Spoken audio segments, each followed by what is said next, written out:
the political perspective this week. Reggie, I'm gonna let you do the intro, but I feel like it was important we get to a little earlier than normal based on it being an election week and based on the results of the election week. Some surprising results all over.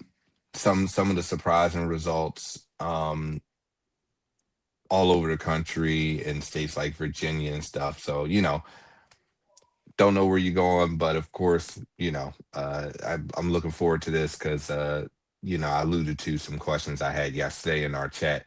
But please, Reggie, introduce political perspective. All right, it's political perspective with Reggie AKA SpeedinBullet and my man B3 exclamation points.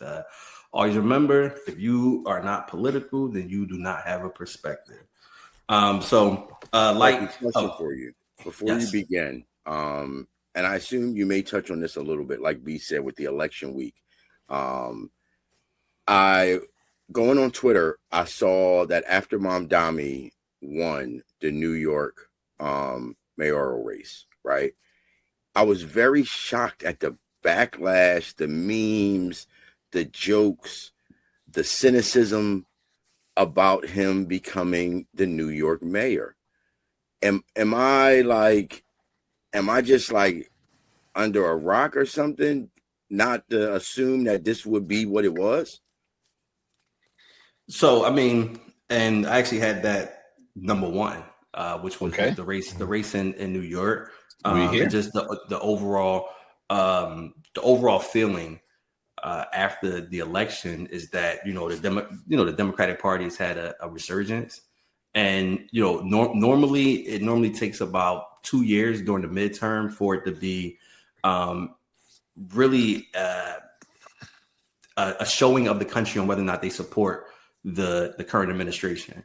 So you normally don't get this type of pushback after only a year in. So I mean, it does look like it was, to some degree a blue wave, but also, it is a response to Trump, the administration, and a lot of really what's going on in the world, what's going on in the country, and a lot of the uncertainties. But James alluded to Zoran Mamdani winning the mayoral race in New York, which it's normally a race between Democrats. There's normally not too many Republicans that come out of New York. The last one was Rudy Giuliani, and that was 25 years ago. So New York City is normally a blue city. However, the biggest kind of difference is the candidate Mamdani, the new mayor. And James alluded just to a lot of the racism, the Islamophobia that you see as a result of him winning. And I think it's just more of an indication and an acknowledgement of the type of country that we really have.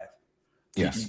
For them to not only attack his policy, right? His policy should be it should be critiqued, it should be challenged if you have a different opinion.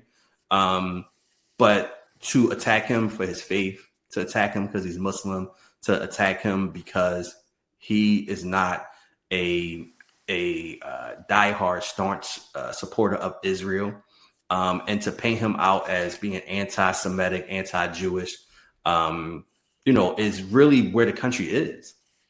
And I think us as Black people, a lot of us have gotten so immune to it that we just go about our business knowing that that's the world that we live in. So when we see the Republican chats and texts calling us watermelon people and stuff like that, we already know that those type of conversations happen behind closed doors all the time about us.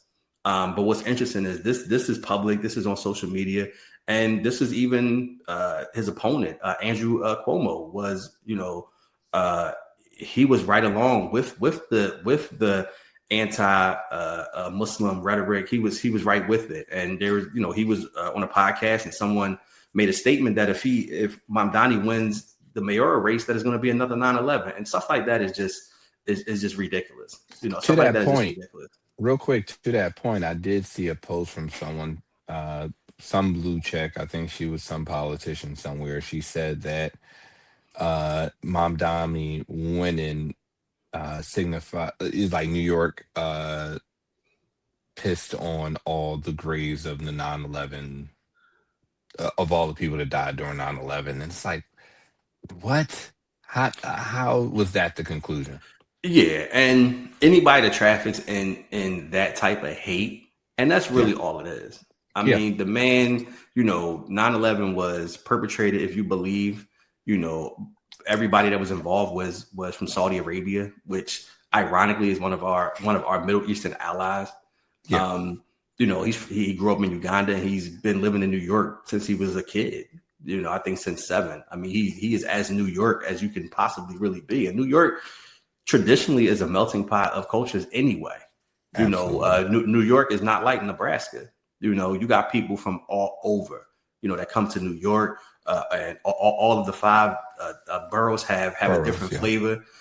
So I mean, I would expect someone like Mom Donnie to have a great chance of winning over the citizens and the voters in New York.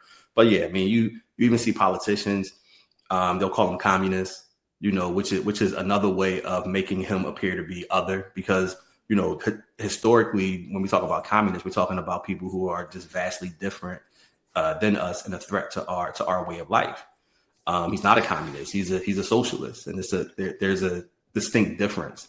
And anyone that's in politics understands that there's a big difference between being a socialist and being a communist. And the biggest difference is that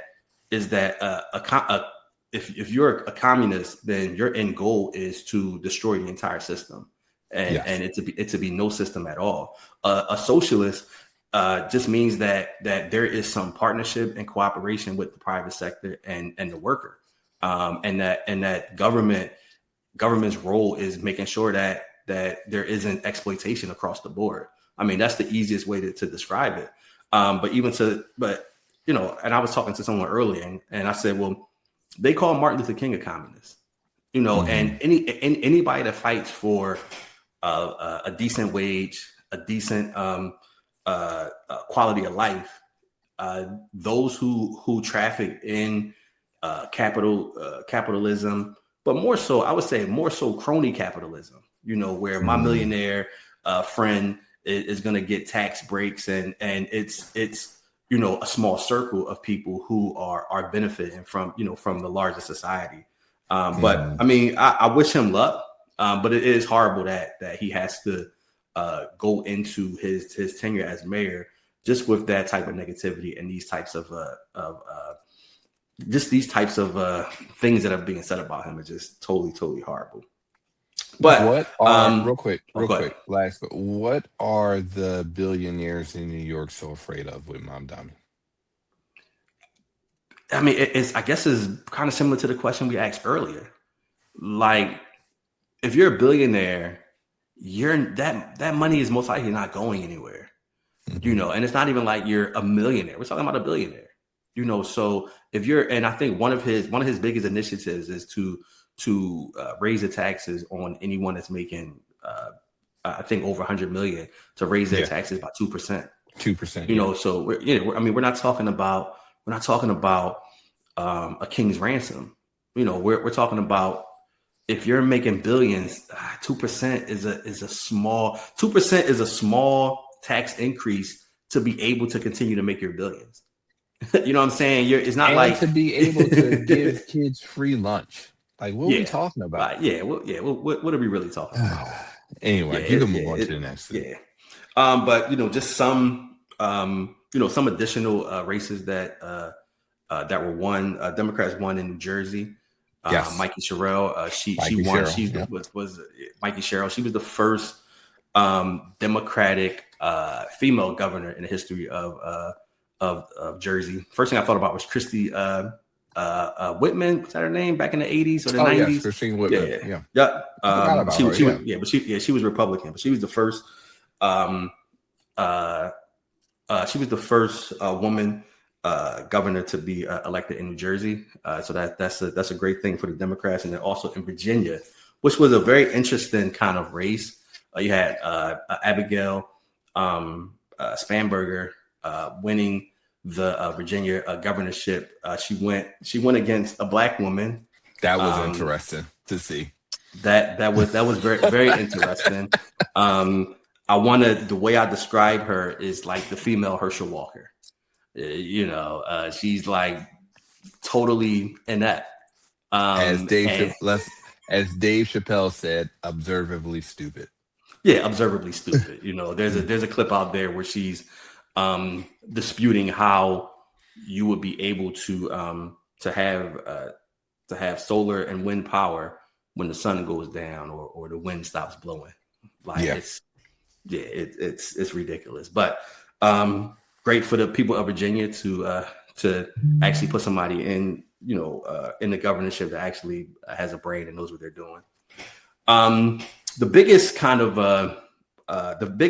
race didn't involve any candidates, and it was the ballot measure Proposition 50 in California. And it's very, very, very interesting. California, they created a special election. One question: do you support changing the law in California to give California the ability to redraw its districts, for the 2026 midterms? And it won by over 65% of the vote. Now, why that's important is because redistricting is a kind of a cheat code to be able to get additional seats in the House of Representatives.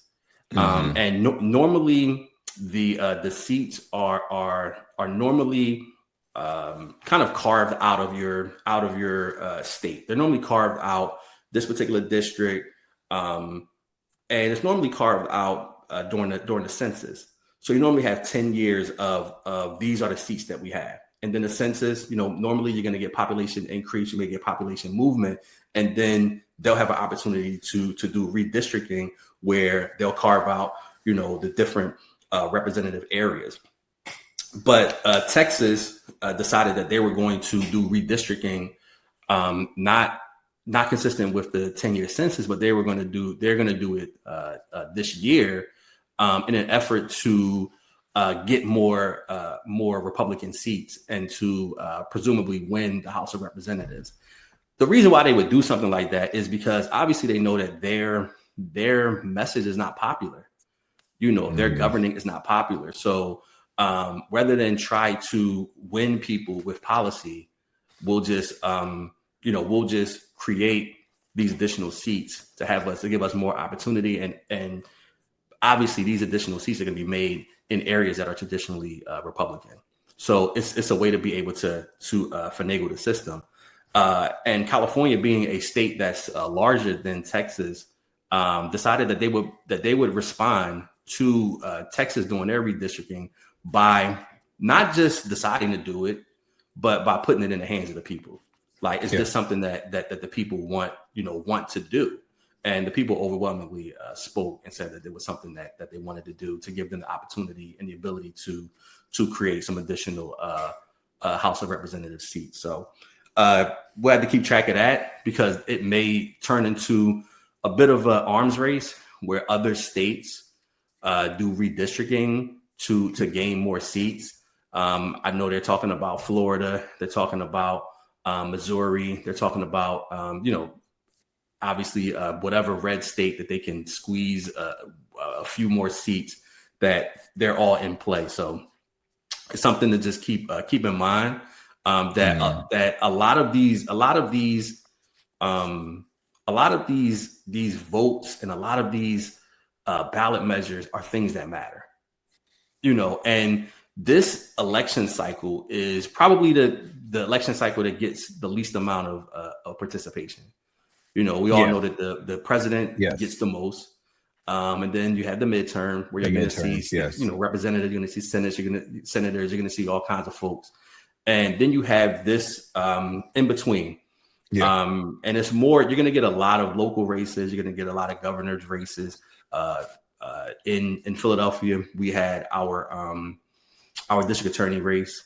That was kind of like the big one. And also the ballot measure Yes. for the judges, Hmm. which did pass, that Okay. allowed the Yep. judges to maintain their judge Majority. term Yep. for until the end of their 10-year term. So as you can see that, Republicans, in California, even in Pennsylvania, trying to kind of change the rules in the middle of the game. If these judges were voted in for 10 years, we shouldn't be 2 years into it or 4 years into it saying they should have to rerun for their offices.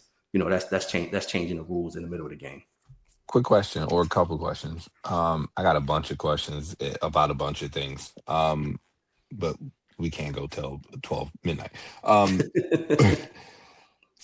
with the results of this week being what they were, what do you think that means for the midterms next year, if anything? So I think it is an indication that the country is paying attention. Hmm. And I think it's an indication that the same kind of complaints that the country had during Biden's time, that they have the same complaints about Trump. The economy is still what it is. Prices are still high. They're not going down like Trump promised. But it also is showing that people are not really feeling the tactics of this administration, and people are coming out in record numbers. It was a record number of people that voted in New York. It had the highest turnout since the 60s. Record number of people coming out in California. Mom Dami got over a million The, votes. over a million votes. So I think it is an indication that if things don't turn around, for this administration, that the people are going to vote them out. And I think it gives me some hope that our country has regained a little bit of its sanity.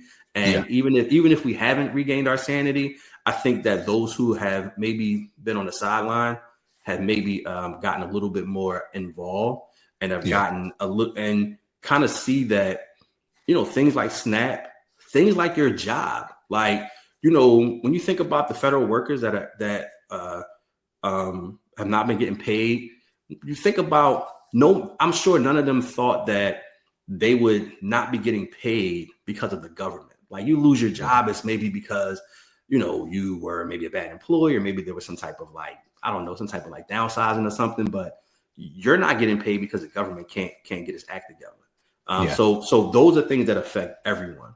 And in this kind of political cycle that we're in, I don't even know how you can ignore it. Like, I mean, and if you are any of the 42 million people that receive SNAP benefits, how can you ignore just politics in general? You Because can't. you see that it affects you. It Yeah. absolutely affects you. So you should.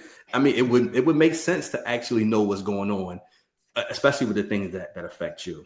So I think that it's going to be interesting to see, like, really how long the government shutdown Yeah. continues. Yeah. Today is day number 37, 37. and Yeah. day number 37. We've exceeded Trump's first term record of Yeah. the government. 30. What was Yeah, it? 35 or 34? I think it was 34. Okay. Of the government being shut down. We've exceeded that. So now we don't really know how this is going to end. I will say this: I got my open enrollment yesterday, and I have not hit the button yet.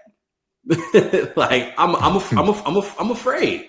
Like, Yeah. I'm afraid to hit the button. I'm gonna have to, obviously, but I'm afraid to hit the button to see what is in store. Yeah. And see what those changes is gonna be. But I know that there are a lot of people who they have open enrollment like somewhere around June. So those are the people that are really going to be affected by this if there is no type of agreement with these subsidies. Yeah, I mean, I got a couple more. Keep going. B, I just got SNAP benefits. Yes. That's where I was As going everyone next. knows, SNAP has been delayed, but it looks Yes. like some benefits will be paid. there was one report that they were only going to release 50% of the benefits, but it looks like they're going to be releasing somewhere upwards to like 85% of the benefits. The only question is when, and like that's the So only like I question. and I saw this right before we started recording, so I wasn't sure if you saw it, but I did see that a federal judge ruled that by this Friday, Trump must release full SNAP benefits by this Friday, which is tomorrow. Which is tomorrow. Right. Which is Now, November 7th for those of you who will be catching this on the podcast. yes, so we'll definitely be monitoring that. I Yeah. will say this. I will say this. Trump hasn't obeyed a lot of court orders. And Wanton disregard is how I would describe it. right. So, and I even think that there's a way that Trump can just delay this, because he's already hinted at not really having the infrastructure to do this. And the judge was like, make it happen. So Yeah. I could see a world where they kind of use not having the ability to do it. Like, not saying that we can't, like, but saying that we are working on a way to get this done. And yeah, I would be shocked, but stranger things have happened. But I would be shocked. But that's still, even if Trump does release the SNAP benefits, that doesn't really do anything for the government being shut down. Right. It doesn't do anything. They're still not talking. The House hasn't been in session for a month now, and the Senate keeps voting, and it's gonna. It looks like it's gonna continue to be the same vote until somebody blinks. So I don't know, and I think that there's a lot of conversation about have the Democrats made their point? Have they made their point, and is it time to just to give in? No. And I don't believe so. I mean, No. I believe that this is a righteous fight. I don't believe that they're fighting for something that is inconsequential. Like, this is something that is very, very important. And you can't just give in. But I think with that, I don't know how long the government is going to be closed. But hopefully the Democrats have the resolve. I think that even with people still voting, I think that shows that people, even while the government is shut down, people is like, my voice has to be heard. So Yeah. I mean, I think people are down for the fight, and we'll just have to see how which side holds on the longest. But once they start getting Thanksgiving, mid-December, I mean, Scary time. yeah, definitely scary time. I do want to add on to something you were saying. I watched an interview on the Breakfast Club. Charlemagne, well, not just Charlemagne, but the Breakfast Club did an interview with Mehdi Hassan, and we're Mhm. talking largely about Mamdami's win, that show, and being based in New York.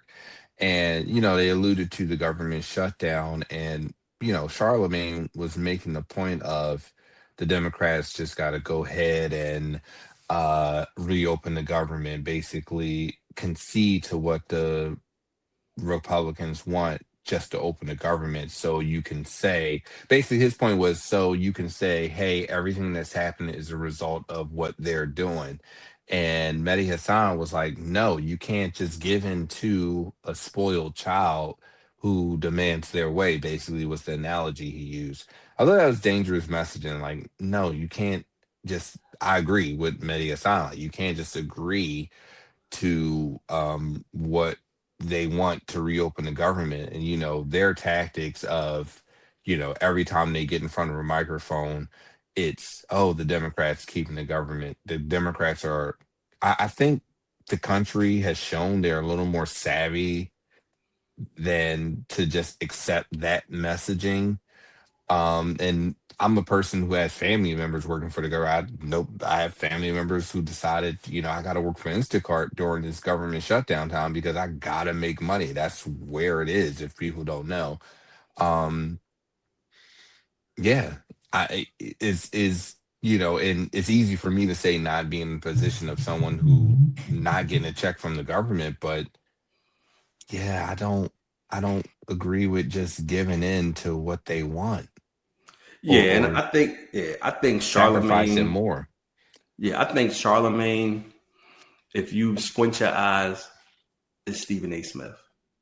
I They're the mean, same. yeah, I think that. Oh, go ahead, B.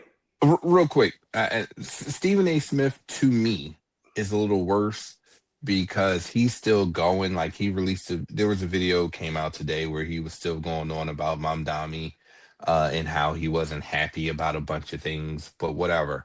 Charlemagne, he was during the presidential election, uh came across as it won't be so bad as Trump, and now he's trying to walk it back like it's not video of him showing basically support for Trump is what I would classify. It was support for Trump in my opinion. Yeah, So go ahead.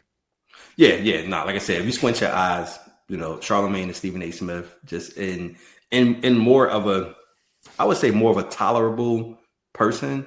I Yeah, think people feel like Stephen A. Smith is just a unserious person when it comes to politics. Or he's just a Republican, and I'm not even going to call him a conservative. I'm just calling him a Republican. yeah, Because you can be a Democrat and be conservative. yeah, But I think that the message of giving in, I don't think that's going to sit well with the people. I mean, in my opinion, if they give in, I think that there's a way that it can be spun to make you look like this was on you. yeah, I yeah. think Of you one have thousand to, percent. and that's what they're going to do that anyway. But I think if they, I think that a win is better than a loss or a tie in this instance. If it's a tie and you say I'm going to give in, that's not as effective as a win. And I'm going to keep saying like this. In my opinion, is a righteous fight that they're fighting. Yeah, You think of the two things that people are the most concerned about is food insecurity, prices, and healthcare. Having access to quality healthcare, having access to a hospital, a bed, and having the ability to pay for it. Having the ability to pay for it, and hundreds and hundreds and hundreds of dollars premiums for your health insurance is just ridiculous. yeah, It's just absolutely ridiculous. I mean, you may go to the doctor twice a year, yeah, barring any major health change. We're talking about preventive stuff depending on your age, but shoot, I mean, hundreds and hundreds of dollars for health insurance premiums is ridiculous. So it's a righteous fight, and I feel like they have to continue to fight.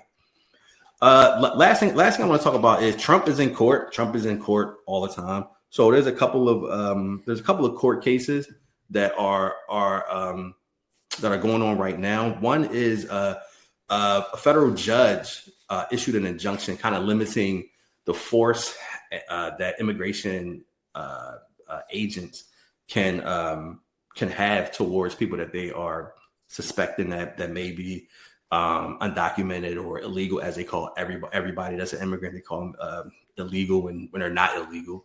They're undocumented. There's a difference. just the brown immigrants. Yeah, right, Just exactly. because Yeah, the brown right. immigrants are, yeah, I mean, Right. But a judge issued an injunction, giving them very specific rules on how they are supposed to engage with the public when they are attempting to make some kind of arrest. This judge had brought in one of the border. I mean, one of the immigration directors or someone high up in their ranks to give her a daily kind of a briefing on what was happening on the streets in Chicago in terms of immigration, and she found that he was just straight lying.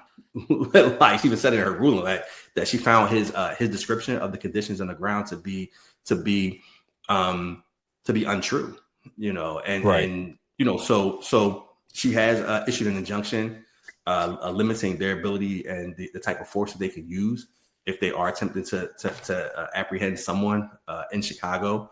So that's an interesting ruling. Once again, I don't have a lot of confidence that will be something that will be followed. But what I think is interesting is whenever you see like these ICE officers like gripping somebody up or this and that, I don't know if you noticed, but they always have their own camera crew with them.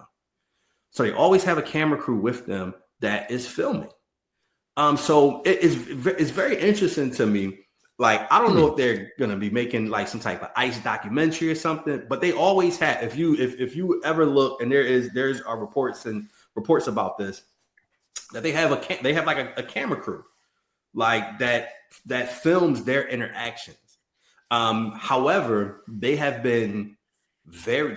not released footage of these interactions that they're, that the footage that we see, the cell phone footage, the Ring camera footage, all of this footage that they've never released any footage to like support, any questions about their behavior, which leads me to think that they absolutely know that, a lot of their tactics are heavy-handed and just not consistent with how immigration has been handled, like in the past. I mean, we've had immigration enforcement since there's been immigration. Famously, Barack Obama deported more people than Trump, than Trump and Biden. So and Biden deported more people than Trump.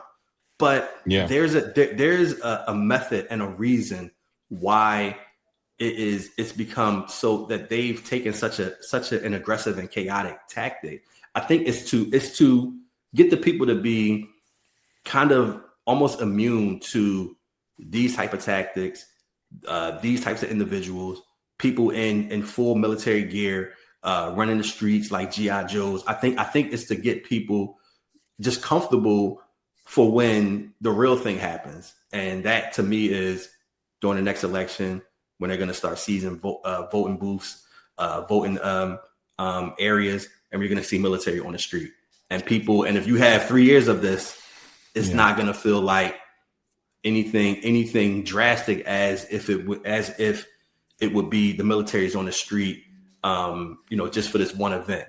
The military right now is on the streets almost in every big city, and almost every big city are all cities that went Democrat. So I think there's a larger kind of message going on there.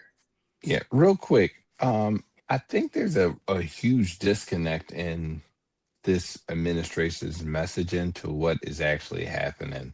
So I saw a video today. It was of an ICE agent, quote unquote, arresting someone out of a daycare.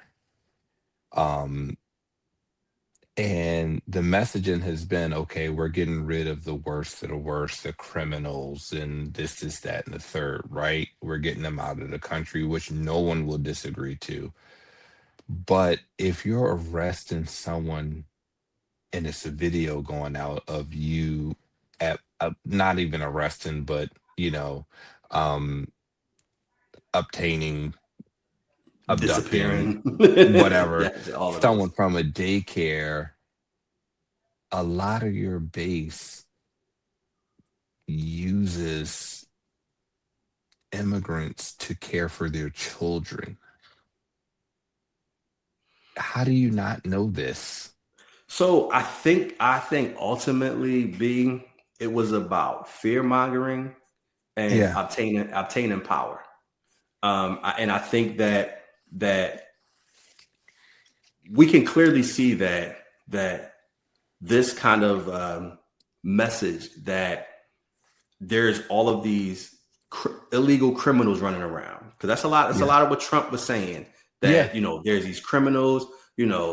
MS-13, Trinidad all kinds of Aragua, shit. like all of these folks. But you haven't even heard those phrases in the last couple of months either, right? B613 from Scandal. Yeah, like and it was more of just an ability to conjure up fear,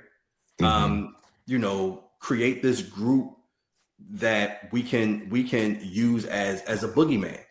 That the immigrants are taking over the world. The immigrants are taking over the world. Illegal immigrants. You keep saying that, but now the proof is in the pudding, and the proof is that we're 11 months in, 10 months in.